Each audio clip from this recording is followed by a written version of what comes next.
Good afternoon, everyone. Jamie here on the elephant farm, taking a bite out of the desert each time. So I thought I'd do a request. Somebody else wanted a shot from on top of our bus and see what's going on. And I thought I'd share that with you guys. Local hillside. You notice our windmill's not turning because I've got the brake on. But let's see if we can go through some of this stuff. So from right here, where that path goes up, all the way up to that corner, there are earthworks dug in. I don't know if you can see it back there. That might help. You can see the rock dams. And all along the top of that hill right there, there's one rock dams going across to catch the water coming from out there. But it all flows down through here and ultimately ends up in here, and then there, and then it goes after it hits our last ditch there. But this kind of gives you the scope of things. You can see it's a lot bigger than it looks on the videos.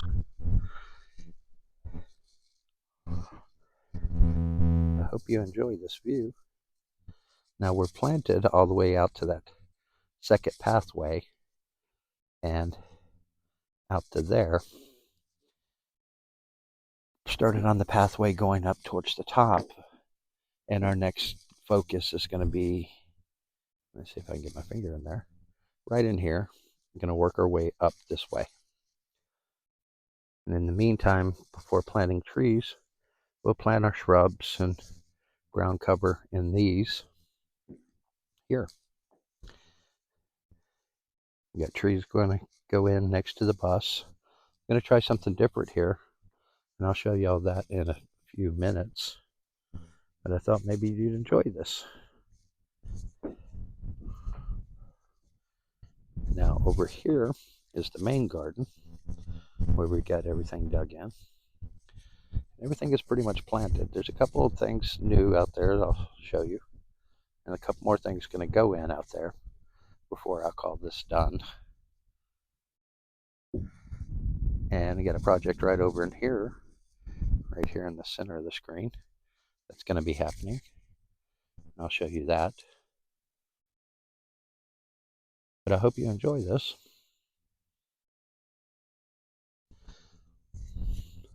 So we're off the top of the bus and we're down looking at the project that I was going to show you here. As you can see, I've kind of got my zuni bow all done and this path all done. And I'm holding off on this because I am transplanting an ocotillo over here. This guy. I had to remove it where it was at because of future plans and to give us room. Now, one of the questions we've been asked is, how do we move cactuses? And though this is not a cactus, it's technically a tree, it's still, I get you. Now, this one's a lot easier because I can just grab it here at the base and place it in. Now, once it's in, of course, you got to kind of hold it. So you can grab in between these spines and hold it up, like so. Pretty easy. This guy's pretty easy. And it's going to go right here. And we're going to finish sticking this out here. And we've got a couple more ideas for what's going to go in here. Pretty excited about these next trees coming up. Ones I've been looking for a while, and I'm finally getting. Don't want to ruin that surprise. Okay, we're over here with a red barrel that I transplanted, and I want to show you how I did that. It's pretty easy, actually. I don't know if I can do it with one hand, so you may get a shaky camera here. But you take a towel, you wrap it around like so, twist it, and you can pick it up pretty easy. And you can place it pretty easy just by doing that. Spread the roots out. It usually takes two people to do it. One to guide it and spread the roots out, and one to, of course, do the lifting. So fortunately I have a partner that's all in on this with me, so she gets out and helps. But I hope that answers your question.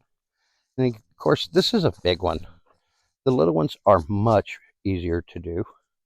The hedgehogs are a little more difficult because the spines actually point outwards. I'll show you real quick. Outwards. So they go through the towel pretty easy. So you got to be a little more careful. But if you want to know my opinion, these are the worst to transplant because they give you that false sense that there ain't much there. And that guy, there's not much there, but it's not the big spines that get you. It's all these little tiny spines that are in there that just get in, and they are annoying and hard to get out. So hope you keep that in mind. Now we're on the side of the bus to talk about this project that I'm going to do. And what I'm going to do is like it's a tropic agriculture, agroforestry type thing. In my eyes, it's just high density planting. We're going to put trees in here, some bushes, pomegranates and figs in between, some prickly pears, and a few other things that we have. We have a bunch of seeds to spread in here. We're going to try to seed a bunch of mimosa trees, see if they come up. So this is going to be a project. I got to move all these rocks, get it dug down. I've got soil amendments to put in. It's crazy. I told you about the wind that we were having. This is from the wind. It's blew all the little chocolatey pebbles down at the bottom, spread them out pretty good through here, and blew them. I found them all the way down there, and so it's crazy. But that's going to be a project coming up this spring. I'm working on it now. I've got my hole dug for the next. This is a Chilean mesquite, but it's going to go here, and we're going to water it from that bucket. Is going to be gone, and we're going to pipe it all the way through here, so it gets all the gray water we have, and that's how we're going to water this high density planting. Now, normally I would spread my trees out. I mean, even those I think by most standards are close to one another. They're supposed to be like 15 feet apart in the desert so they don't rob each other of resources. But I'm not finding that problem here too much as long as I use plenty of water. So that's the next project coming up. Now we're here at the entrance to our bus, and that's where the Ocotillo was. It was right dead center almost. It was a real bitch getting a wheelbarrow in and out, groceries, big things. So that's why we dug it up. And here we're going to place a cattle panel arch. And I'm going to try to grow for Dana rose, a rose vine. Climbing rose, I guess is what they're called. So she can get rose hips off of it. So we're going to try that here. It'll be shaded, so it should have what it needs here. And it's right next to water, so we can water it pretty well. But that's another project coming up this spring. And now we're in the main garden. As you can see, we're in full winter. Last night was our first freeze. So I'm kind of curious to what all going to happen here. And zap that bush pretty hard. Killed our basil. But that's our newest addition. This is a plum tree. We put that in. Of course, we got the trees behind it. And those poplars grow a lot faster than this. So hopefully it provides a windbreak and shade for them. Most of our winter crops all of our winter crops are still doing good. We didn't plant that many. And as you can see, we had a pretty good harvest of the jelly melons, even though these are just setting out.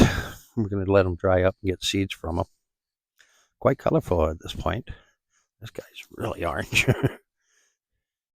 Now, we were eating these off vine like this up until probably about a week ago, and they tasted just fine. So you can ripen them off vine, and they do well. Looks like some birds are coming in here and getting a few, which I don't mind, as long as they spread them in the right place. But that's our January update and our plans for February. I hope everybody had a great New Year and a good Christmas, and everything's working out great. Still waiting on the rain here. 9 months now, no rain. Oh, oof. Things you do. You know, I wanted to start with a challenge, but it's quite the challenge. These guys are doing pretty well. Australian racers. So I hope everybody has a blessed day, blessed week, and we'll see you soon.